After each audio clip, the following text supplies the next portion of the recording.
வணக்கம். இப்போ செய்ய போகிறது அவரைக்கூட்டு. சேலம் ஏரியாவில் ஒரு சில பகுதி மக்களால் ரொம்பவும் விரும்பி சாப்பிட்ற இந்த கூட்டு எப்படி செய்யலான்னு பார்க்கலாம். வெள்ளை அவரையை ஒரு 8 மணி நேரம் ஊற வச்சுருக்கேன். அது ஒரு ப்ரெஷர் குக்கரில் போட்டு ஒரு கப் தண்ணி ஊற்றி நல்லா 3 விசில் வச்சு வேக வைக்கணும். 1/4 டீஸ்பூன் எண்ணெய், 1/4 டீஸ்பூன் மஞ்சத்தூள் சேர்த்து ப்ரெஷர் குக்கரை மூடி வச்சிடுறேன். 3 விசில் வந்த உடனே ப்ரெஷர் குக்கரை ஆஃப் பண்ணிடலாம். ப்ரெஷர் இறங்கின வாட்டி ஓப்பன் பண்ணி பார்க்கலாம். தேவையான காய்கறிகளில் 4-5 சின்ன வெங்காயம், ஒரு தக்காளி பழம், 2 கத்திரிக்காய் கட் பண்ணி வச்சுருக்கேன். பெரிய நெல்லிக்காய் சைஸ் அளவு புளியை தண்ணியில் ஒரு 1/2 கப் தண்ணி ஊற்றி நல்லா ஊற வச்சு அதிலேருந்து புளி தண்ணியை கரைச்சிக்கலாம். புளி தண்ணியை கரைச்சி ரெடியாக எடுத்து வச்சுருக்கேன். அவரை நல்லா வெந்துடுச்சு. இப்போ கட் பண்ணி வச்சுருக்க காய்கறிகளை சேர்த்துடுறேன். எல்லா காய்கறிகளையும் ஒரே டைமில் சேர்த்துக்கலாம். சேர்த்துட்டு அடுத்து கட் பண்ணி வச்சுருக்க பூசணிக்காவை சேர்த்துக்கிறேன். கத்திரிக்காய், பூசணிக்காய் எல்லாத்தையும் பெரிய பீஸாக கட் பண்ணிக்கணும். அப்போ தான் ப்ரெஷர் குக்கரில் வேகும்போது நல்லா கரையாமல் இருக்கும். இப்போ 1 டீஸ்பூன் அளவு மிளகாய்த்தூள் சேர்த்துருக்கேன். மிளகாய்த்தூள் சேர்த்துட்டு ஒரு 1/4 டீஸ்பூன் மஞ்சத்தூளும் சேர்த்துக்கிறேன். உப்பு ஒரு 2 டீஸ்பூன் சேர்த்துக்கிறேன். உப்பு சேர்த்துட்டு நல்லா கலக்கி விட்டு அடுத்து கரைச்சி வச்சுருக்க புளிக்கரைசலை சேர்த்துக்கலாம்.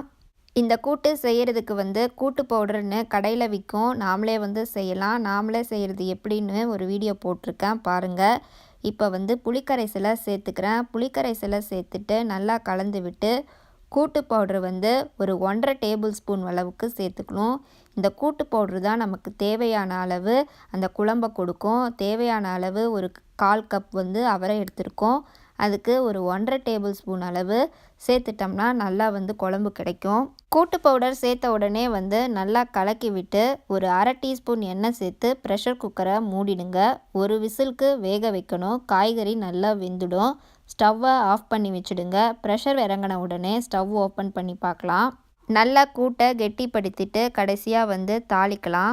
எங்கள் வீடுகளில் எல்லா விசேஷத்துக்கும் இந்த கூட்டு கட்டாயம் இடம்பெறும். வேக வச்ச பருப்பு இருந்தால் அதை கூட சேர்த்துக்கலாம். சேர்த்து கெட்டிப்படுத்தினா சூப்பராக இருக்கும். இப்போ தாளிக்கிறதுக்கு ஒரு கரண்டியில் 2 டேபிள் ஸ்பூன் எண்ணெய் சேர்த்துருக்கேன். எண்ணெய் சூடான உடனே கடுகு, கடலைப்பருப்பு கலவையை சேர்த்து அது பொரிஞ்ச உடனே வெங்காய வடகம் தாளிக்கலாம்.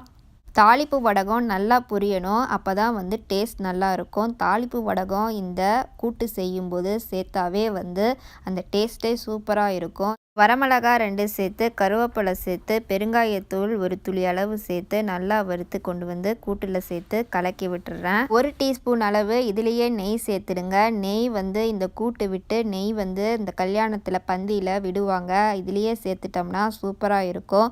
அவரைக்கூட்டு சேலம் ஸ்பெஷலாக நீங்களும் செஞ்சு பாருங்கள். இந்த வீடியோ பிடிச்சிருந்ததுன்னா சேனலை சப்ஸ்கிரைப் பண்ணுங்கள். தேங்க்யூ.